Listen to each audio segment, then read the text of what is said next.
Hey guys, I'm Tex, a Japanese marathon coach. Today's topic is steady running versus threshold. You are probably confusing them. A lot of runners think steady running and threshold running are basically the same thing. After all, both are faster than easy running. Both feel controlled. And sometimes the pace can even look surprisingly similar. But here's the problem. They are not the same. And if you confuse steady running with threshold running, you can accidentally turn what should be a sustainable training run into a workout that creates unnecessary fatigue. Or even worse, you can spend months training in the wrong intensity zone without realizing it. So in this video, I'm gonna explain the difference between steady running and threshold running. And more importantly, I'll show you a simple way to know which one you are actually doing.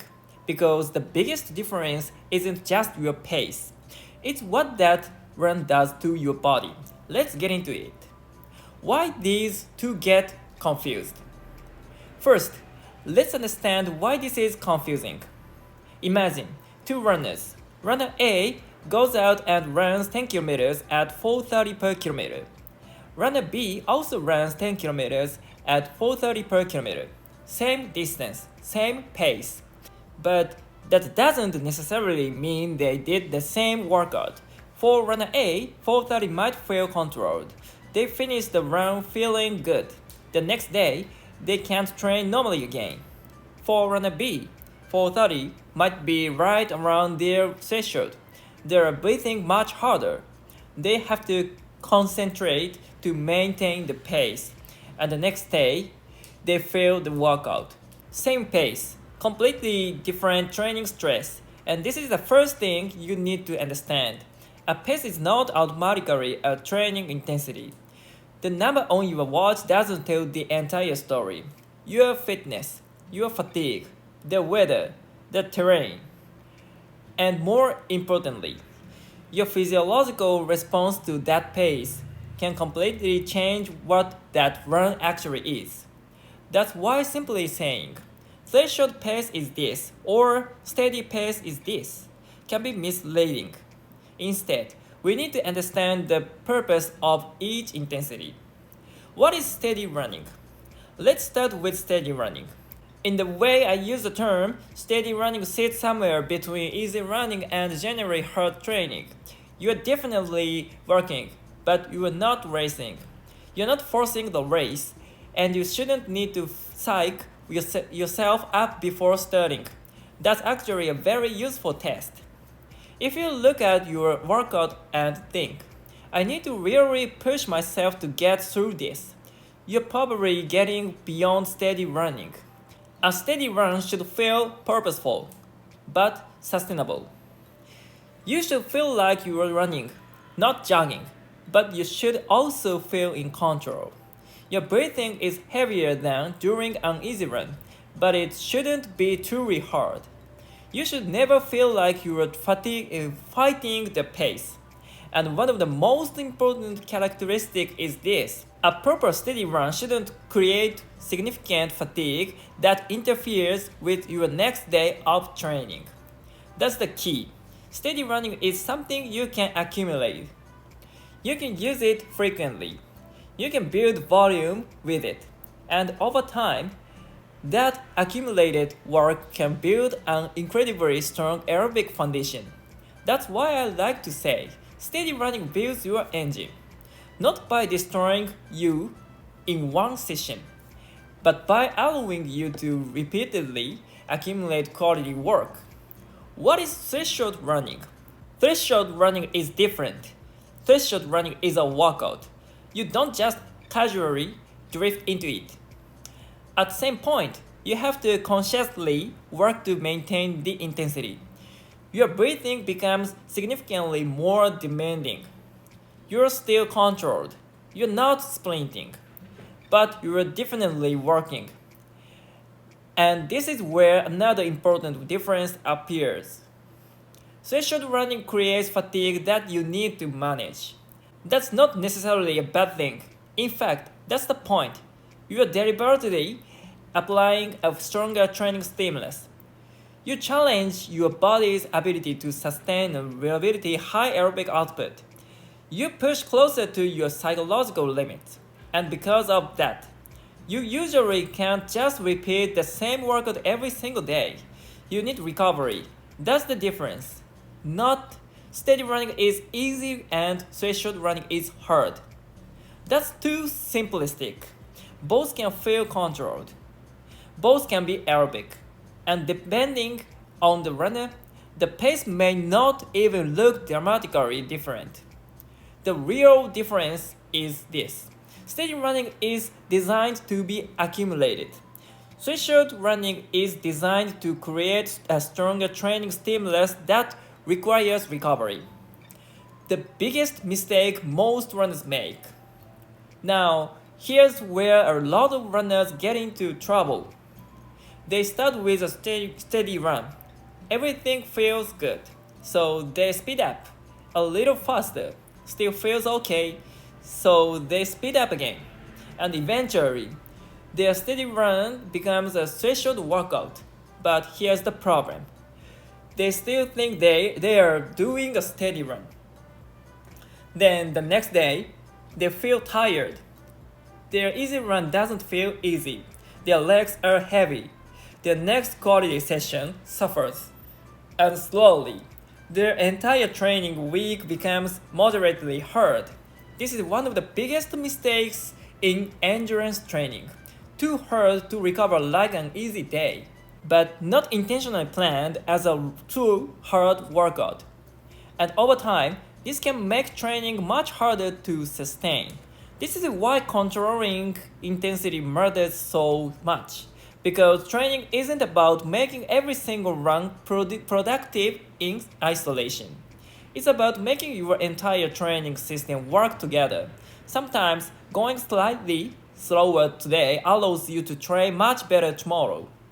And that's often more valuable than winning one random Tuesday run on Strava. The simplest way to tell the difference. So, how do you actually know which one you are doing? Here's the simplest framework I can give you. After a steady run, ask yourself, could I realistically train normally again tomorrow? If the answer is yes, you're probably in the right zone. You may feel that you've trained. You may feel some fatigue, but your body shouldn't feel like it needs to recover from a major workout.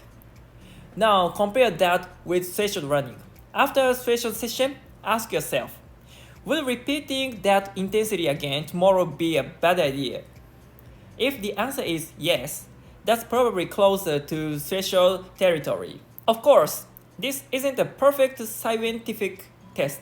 Everyone recovers differently. Training volume matters. Sleep matters. Nutrition matters. But as a practical coaching tool, it's incredibly useful because it focuses on what actually matters. Can you continue accumulating training? Or did that run take something out of you that now needs to be recovered? Why pace alone doesn't work? Now you might be asking, okay, but can you give me a pace?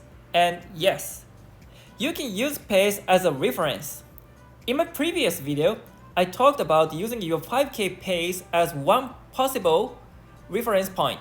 For many runners, steady running may fall somewhere around 40 to 60 seconds per kilometer slower than current 5K race pace, and this is important.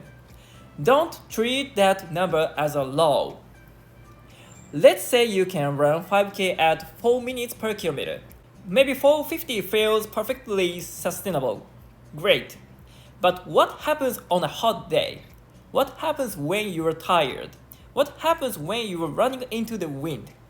The same 4:50 pace might suddenly create much more stress. So if you force yourself to hit the number, you may accidentally turn steady running into threshold running. That's why I always prefer this hierarchy. Feel first, breathing second, numbers third. The watch gives you information. but your body gives you context, and you need both. So, should you do steady or station running? The answer is both, but for different reasons. Steady running is incredibly useful when you are trying to build your overall training capacity. It allows you to accumulate more work without constantly pushing you into deep fatigue. This is especially valuable during periods when you are building your aerobic foundation. Threshold running, on the other hand, is more specific.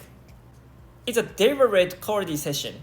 You're intentionally applying more stress, and because of that, you need to respect recovery. Think about it like this. If easy running gives you the ability to train more, and steady running builds your engine, then threshold running helps you push the performance of that engine higher. Each intensity has a job. The problem begins when every intensity starts to look the same. A practical example. Let's say you are running 5 days per week. You might have 2 easy runs, 2 steady runs, and 1 harder quality session. Maybe that quality session is threshold running. The exact structure will depend on your experience, goals, and overall training volume, but notice what happened. You don't need to turn every steady run into threshold running. You already have a place in your training plan for harder work. That means your steady runs can actually stay steady. Your easy runs can actually stay easy, and your hard sessions can actually be hard. That's how the different intensities start working together instead of competing with each other. The big takeaway. So let's summarize. Steady running and threshold running are not the same thing, even if the pace looks similar, even if both feel controlled. The purpose is different. Steady running, controlled, sustainable, repeatable. You should be able to accumulate it without significant recovery demands. Threshold running, focused, challenging, deliberately stressful. It creates a stronger training stimulus, but that also means you need to manage the recovery. And the biggest mistake, accidentally turning every steady run into a threshold run. Because faster isn't always better, harder isn't always more effective. The goal is not to make every run difficult. The goal is to make every intensity serve a purpose. And when you understand that, your entire training structure becomes much easier to control. Remember, easy running lets you train more. Steady running builds your engine. Threshold running pushes that engine higher. And the secret isn't choosing one. It's understanding when to use each one. Thanks for watching. If you enjoyed this video, make sure you are subscribed and hit like please. Lastly, if you want to learn more about how to structure your training, improve your marathon performance, and get faster without constantly pushing yourself toward injury or overtraining, make sure to check out my free newsletter. In the newsletter, I go deeper into the principles I talk about here on YouTube. And when you subscribe, you also receive my free ebook. There are 3 factors you should know to get faster dramatically without injuries and overtraining. It was written by professional runner and coach Ikegami Hideyuki, one of Japan's top marathon coaches and my mentor. You'll find the link in the description below. Thanks again for watching, and I'll see you in the next video. Take care and happy running. Bye bye. ありがとうございました。